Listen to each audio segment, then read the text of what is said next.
السلام علیکم. امید ہے آپ سب خیریت سے ہوں گے. ہم بات کر رہے تھے وحدت ادیان پہ، اور گزشتہ ویلاگ میں ہم نے ڈاکٹر عدنان ابراہیم صاحب کا جو نقطہ نظر تھا اور اس کا جو رد کیا ڈاکٹر سعید فودہ صاحب نے، وہ میں نے آپ کو بتایا انہی کے الفاظ میں. آج ہم آج کی ویلاگ میں ایک اہل تشیع عالم دین کا نقطہ نظر آپ کے سامنے پیش کرنے کی کوشش کریں گے. انہوں نے سورہ البقرہ کی آیت نمبر 62 اور مائدہ کی 69 کو پیش کیا ہے اپنے ایک درس میں، درس قرآن ہے، اور پھر انہوں نے اس میں اپنا نقطہ نظر یہ پیش کیا ہے کہ ان دونوں آیات سے ثابت ہوتا ہے کہ جن گروہوں کا ان میں ذکر ہے، بلکہ ان گروہوں کے علاوہ باقی بھی جتنے بھی مذاہب دنیا میں پائے جاتے ہیں، ان میں اگر یہ تین صفات موجود ہوں، ایمان باللہ، ایمان بالیوم الآخر اور عمل صالح، تو وہ نجات و سعادت کے مستحق ہوں گے. ٹھیک ہے، تو انہوں نے سب سے پہلے تو یہ دو آیتیں پیش کی ہے، اور پھر اس کے بعد انہوں نے اس پہ کچھ تبصرہ کیا ہے. پہلا آپ ان کا ایک ابتدائی حصہ سماعت فرمائے. یہ ان کا یہ جو درس ہے، یہ اس کا پورا دورانیہ 25 منٹ 27 سیکنڈ ہے. ٹھیک ہے، تو اس میں سے میں آپ کے سامنے کچھ منتخب جو حصے ہیں وہ میں آپ کے سامنے پیش کرتا ہوں. سب سے پہلے انہوں نے یہ دونوں آیتیں پیش کی ہے، پھر اس کا تم نے سوال اٹھایا. یہ ذرا سنیں مختصراً. هذه 4 صنوف من الناس الآية بدأت بهم، بل مطلق من آمن بالله واليوم الآخر وعمل صالحا، إن الذين آمنوا والذين هادوا والصابئين والنصارى، بعدين الآية عممت. هذا من باب ذكر العام بعد ذكر الخاص. من آمن بالله وعمل صالحا، ومن آمن بالله واليوم الآخر وعمل صالحا، زين، ثم ماذا؟ شنو ما الذي يترتب على هذه العناوين، على هذه الصنوف من الناس؟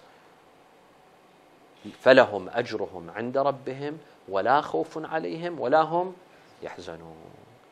الآية ظاهرا تتحدث عن يوم القيامة، أن هؤلاء من الناس لا خوف عليهم ولا هم يحزنون، يعني واضح أنه لا يدخلون النار، لا يعذبون، لا يصيبهم سوء.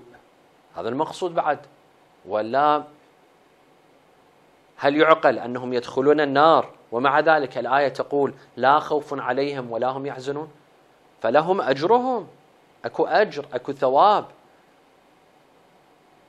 يعني لا يبعد أنهم يدخلون الجنة، هذا كناية عن دخولهم الجنة ولا يدخلون النار. طيب، هنا خلاف كبير أنه ما المقصود. اس میں السید حسین القزوینی صاحب، میں ان کا نام شاید دینا بھول گیا تھا، وہ ہے جو اس آیت کی تفسیر فرما رہے ہیں. تو موصوف یہ فرما رہے ہیں اپنی اس گفتگو میں جو آپ نے سماعت کی عربی میں، وہ یہ کہتے ہیں کہ یہاں پر 4 قسم کے لوگوں کا ذکر ہے. ٹھیک ہے، پہلے انہوں نے یہ سوال اٹھایا اس آیت کو پیش کر کے کہ کیا صرف ان 4 گروہوں کے لیے یہ ہے یا یہ عام ہے؟ یعنی کیا اس آیت میں یہ جو بات بتائی گئی ہے کہ جو بھی اللہ پر، آخرت پر ایمان لا کے عمل صالح کرے، اس پہ خوف اور حزن نہیں ہوگا؟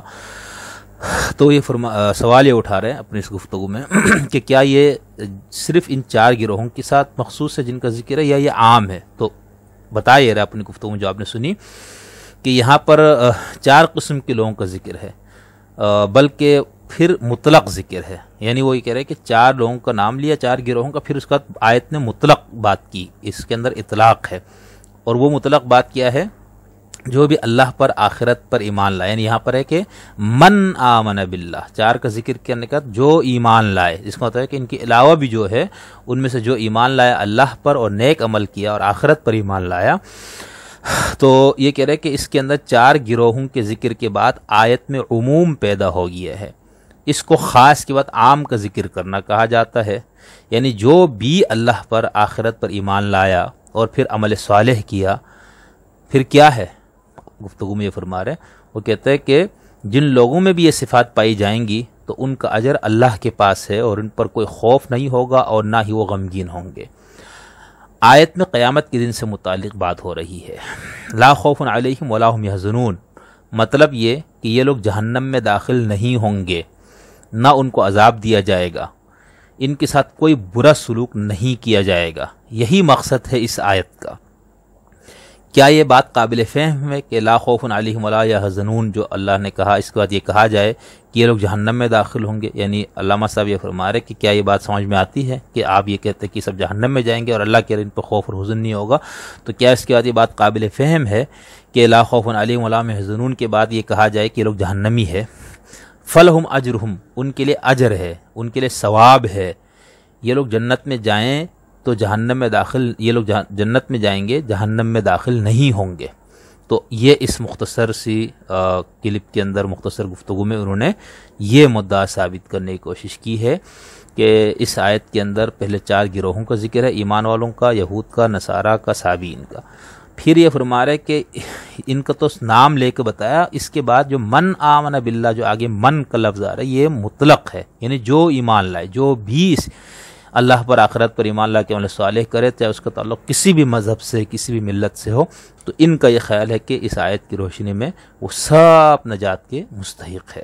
اس کے بعد علامہ السید حسین القزوینی صاحب نے اپنی اس گفتگو میں آگے بہت تفصیل کے ساتھ اس آیت کے سے متعلق جو دیگر آرا ہے، ان آرا کو پیش کیا ہے، ان کی کمزوریوں کو واضح کیا ہے۔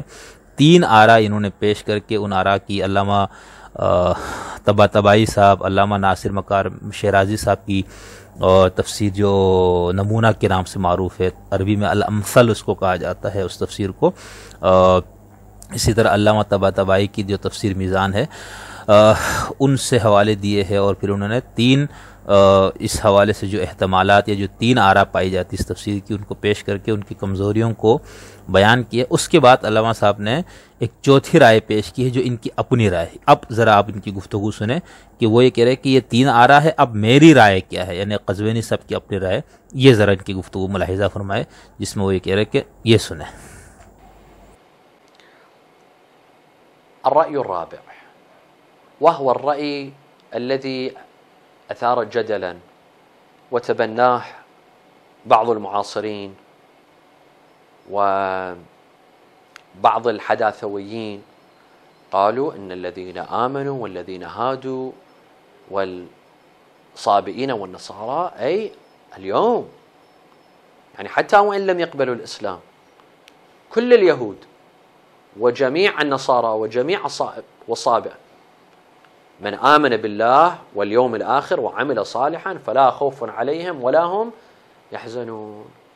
يعني بعبارة أخرى، ما دام اليهودي يبقى يهودي ويعمل بشريعته، والنصراني يبقى على ديانته ويعمل على طبق شريعته، لا خوف عليهم ولا هم يحزنون. وبعبارة ثالثة، لا حاجة لهؤلاء أن يعتنقوا الإسلام، ما يحتاج، هو الله دي يقول لا خوف عليهم ولا هم يحزنون، بعد ما يحتاج يعتنق الإسلام ويشهد الشهادتين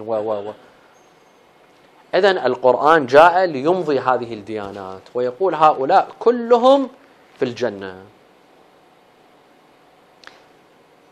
وهذا الذي يسمى بالبلوراليزم.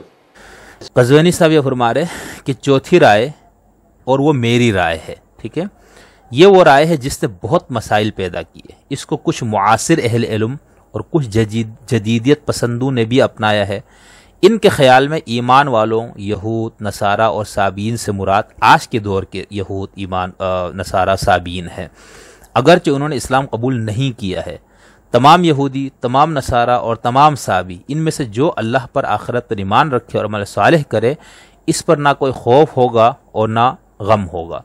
یعنی دوسرے الفاظ میں، یہودی جب تک یہودی ہے اور اپنی شریعت پر عمل کر رہا ہے، اور عیسائی جو اپنے مذہب پر قائم ہے اور اس پر عمل پیرا ہے، ان پر نہ کوئی خوف ہوگا نہ کوئی غم ہوگا۔ اس کو یوں بھی کہا جا سکتا ہے کہ ان کے لیے اسلام قبول کرنا ضروری نہیں ہے۔ جب کہا گیا کہ نہ ان پر خوف ہوگا نہ یہ غمگین ہوں گے، تو اس کا یہی مطلب ہے کہ ان کے لیے اسلام قبول کرنا ضروری نہیں ہے، شہادتین کی ضرورت نہیں ہے۔ اس کا مطلب ہے قرآن ان مذاہب کو برقرار رکھنے کے لیے آیا ہے۔ قرآن کہتا ہے یہ سب کے سب جنت میں جائیں گے، اسی کو پلورلزم کہا جاتا ہے، ٹھیک ہے، التعددیہ الدینیہ، مذہبی تکثیریت، اسی کو کہا جاتا ہے۔ تکثیریت یعنی دیگر مذاہب کو قبول کرنا، یعنی یہ لوگ بھی صحیح ہے اور جنت میں داخل ہوں گے، وہ بھی صحیح ہے اور جنت میں داخل ہوں گے، ہم بھی ٹھیک ہے اور جنت میں داخل ہوں گے، ہم بھی جنت میں جائیں گے اور وہ بھی جنت میں جائیں گے، یہ ہے وہ بات جس کو بہت سارے معاصرین نے تسلیم کیا ہے۔ آج ایک بہت مضبوط نظریہ یا ٹرینڈ ہے جو اس کو مانتا ہے کہ یہود، عیسائی وغیرہ میں جب یہ تین چیزیں موجود ہوں گی تو یہ جہنم میں نہیں جائیں گے بلکہ جنت میں جائیں گے، اللہ پر ایمان، آخرت پر ایمان اور عمل صالح بس۔ تو یہ ہے اس آیت کی روشنی میں علامہ سید حسین قزوینی صاحب کی رائے، جس کے مطابق وہ بعین ہی وہی بات کر رہے ہیں جو عدنان ابراہیم اور دیگر کچھ اہل علم نے کیا کہ تمام مذاہب یکساں ہیں، تمام مذاہب والے نجات حاصل کریں گے، لیکن اس کے لیے تین شرائط کا ہونا ان میں ضروری ہے، ایک اللہ پر ایمان، آخرت پر ایمان اور عمل صالح۔ یہ چیز اگر مسلمان کے پاس ہے تو وہ بھی جنت میں جائے گا، یہودی، عیسائی، سکھ ازم، بدھ ازم، کنفیوشیس مت، کسی بھی مذہب کو ماننے والا اگر اس میں یہ تین صفات پائی جائیں گی تو وہ جنت میں داخل ہو جائیں گے، ان کے لیے شریعت محمدیہ پر عمل کرنا اور اس پر ایمان لانا ضروری نہیں ہے، ٹھیک ہے۔ تو یہ ایک شیعہ عالم دین کی رائے بھی میں نے آپ کے سامنے پیش کر دی تاکہ آپ کو یہ اندازہ ہو کہ اس نقطہ نظر کے ماننے والے دونوں طرف پائے جاتے ہیں۔ اب ہم اگلی گفتگو میں ایک اور بہت بڑے مجتہد اعظم، ایک آیت اللہ کا نقطہ نظر بہت تفصیل سے پیش کریں گے، انہوں نے اس سے بہت زیادہ گفتگو کی ہوئی ہے۔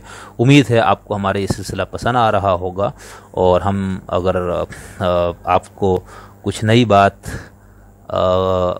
پہنچانے میں اگر ہم کامیاب ہو رہے ہیں تو ہم اپنی محنت میں کامیاب ہیں، اور ضروری نہیں کہ ہم ان میں سے ہر شخص کی بات کو منوعاً تسلیم کریں، ٹھیک ہے۔ یہ ان کی آراء ہے، اس کے مقابلے پہ بھی آراء ہے، آپ اپنی عقل و فکر استعمال کریں، اپنی تحقیق اس پہ اگر آپ کو دلچسپی شوق ہے تو کرے، اس کا جو آپ کا نقطہ نظر بنتا ہے وہ آپ کے لیے ہے، اس کو آپ نے ماننا ہے، اس کے مطابق آپ نے اپنا خیال کو تشکیل دینا ہے۔ تو انتظار کیجئے، اب اگلی ویڈیو میں یوں سمجھیے کہ بہت دھماکہ خیز مواد آپ کے سامنے رکھا جائے گا، ٹھیک ہے، اور جن صاحب کی بات میں کر رہا ہوں ان کو آپ سنیں، بہت خوبصورت گفتگو کرتے ہیں، بہت محقق، مدقق اور بہت بڑے مجتہد ہے، ان بیچاروں پر بھی کئی الزامات ہیں۔ تو اگلی ویلاگ میں آپ سے دوبارہ ملاقات ہوتی۔ اللہ حافظ۔